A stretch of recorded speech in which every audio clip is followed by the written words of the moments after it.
Hello दोस्तों, आज की इस वीडियो के दौरान हम बात करने वाले हैं जीरियल इंफ्रास्ट्रक्चर लिमिटेड के बारे में। सो गाइस, फिलहाल इस कंपनी में अचानक 7% की रिवर्सल देखने को मिली है और इंट्राडे के हाई के ऊपर आज क्लोजिंग देखने को मिली है। कह सकते हैं कि टेलीकॉम सेक्टर से रिलेटेड जितने भी कंपनियां थी उनमें आज एवरेज काफ़ी अच्छी रिवर्सल देखने को मिली है।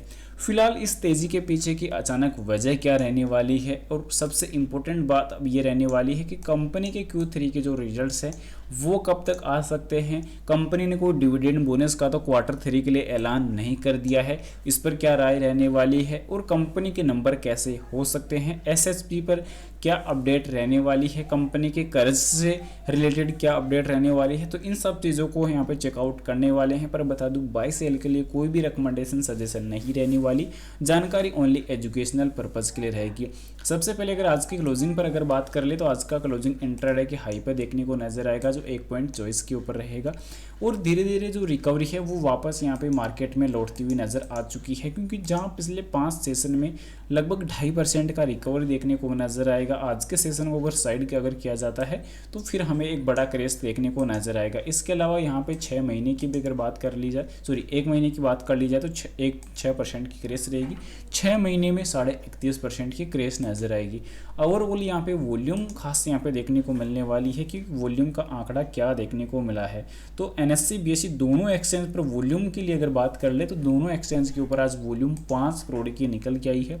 लास्ट टाइम भी 5 करोड़ की वॉल्यूम देखने को मिली थी, पर लास्ट टाइम डिलीवरी काफ़ी कम थी, पर इस बार का अच्छा डिलीवरी जो डेटा है वो भी काफ़ी बेहतरीन यहाँ पे नज़र आया है, क्योंकि जहाँ मार्केट के जो स्टेबल उतार चढ़ाव है वो भी हमें देखने को मिले। कंपनी के ट्रेडिंग विंडो क्लोजिंग को लेकर भी फाइनल अपडेट ऑलरेडी 29 दिसंबर को ऑलरेडी आ चुकी थी और अब यहाँ पे कंपनी के जो नंबर्स है वो जहाँ तक देखने को मिल रहा है कि SSP जो है नेक्स्ट वीक तक ऑलरेडी कंपनी की आउट हो सकती है।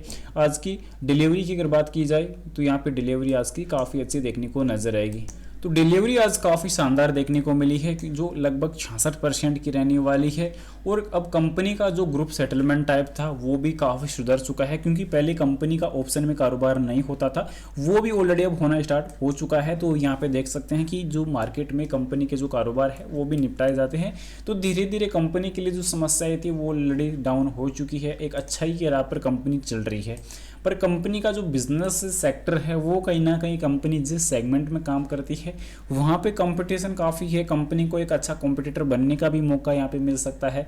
बट यहाँ पे कंपनी कर्ज से ज़्यादातर अगर देखा जाए तो इससे ही रिकवर नहीं हो पा रही। अगर कह सकते हैं कि कर्ज अगर कम भी कर रही है तो काफ़ी ज़्यादा टाइम इसमें लग रहा है, क्योंकि यहाँ पे मार्च 2023 के अकॉर्डिंग अगर हम बात करें तो यहाँ पे कंपनी के ऊपर 4281 करोड़ का कर्ज था। उसके बाद हमें अभी लास्ट ईयर मार्च 2025 में यानी कि जो देखने को मिला 3715 करोड़ का।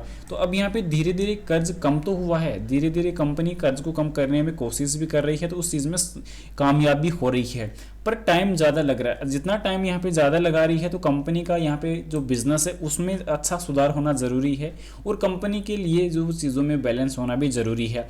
पर अभी तक जो वॉल्यूम से रिलेटेड अगर जहाँ कर बात की जाए तो जो वॉल्यूम अचानक रिवर्स हुई है, जहाँ पे जो तेज़ी देखने को मिली है, इस पर अभी तक कोई भी खुलासा कंपनी की तरफ से देखने को नहीं मिला है।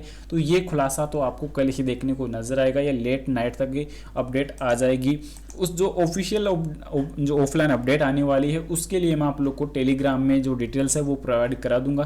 तो टेलीग्राम की लिंक आपको यूट्यूब चैनल के डिस्क्रिप्शन में मिल जाएगी, तो वहाँ से जाकर आप टेलीग्राम भी ज्वाइन कर सकते हैं। इसके अलावा यहाँ पे कंपनी का ASM या ESM लिस्ट में कोई अभी स्थान नहीं है, यहाँ पे नाम नहीं है, तो कंपनी धीरे धीरे सुधरने पे जा रही है।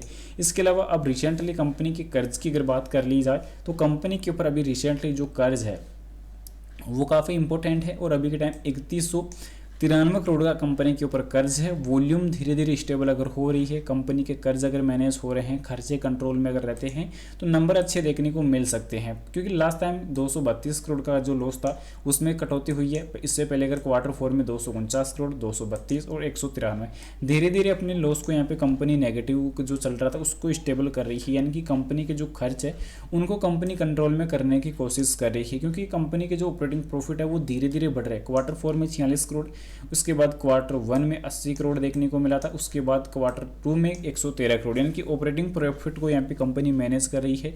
सेल में काफ़ी बढ़िया इजाफा करने की कोशिश कर रही है। लास्ट टाइम भी कंपनी के सेल में काफ़ी अच्छी जंप देखने को मिली। कंपनी के जो प्रॉफिट्स हैं वो यहाँ पे जंप हो रहे हैं। इसका मतलब इस बार के जो नंबर्स हैं उनमें थोड़ा सुधार रह सकता है। बट इसके पीछे का नेगेटिव जो पॉइंट है वो ये देखने को मिल रहा है कि जहाँ DI की होल्डिंग हमें दिसंबर 2023 के अंत तक लगभग 45% के आसपास यहाँ पे देखने को मिल रही थी, वो घटकर आज लगभग 33% से भी नीचे आ चुकी है। तो ये एक पब्लिक इन्वेस्टर के लिए रिस्क जोन भी इंप्रूव हो रहा है। तो ये प्रॉब्लम्स की जो लाइन है वो लंबी रह सकती है, तो थोड़ा संभल के रहना पड़ेगा। बाकी बाई सेल के लिए कोई भी रिकमेंडेशन सजेशन नहीं रहेगी।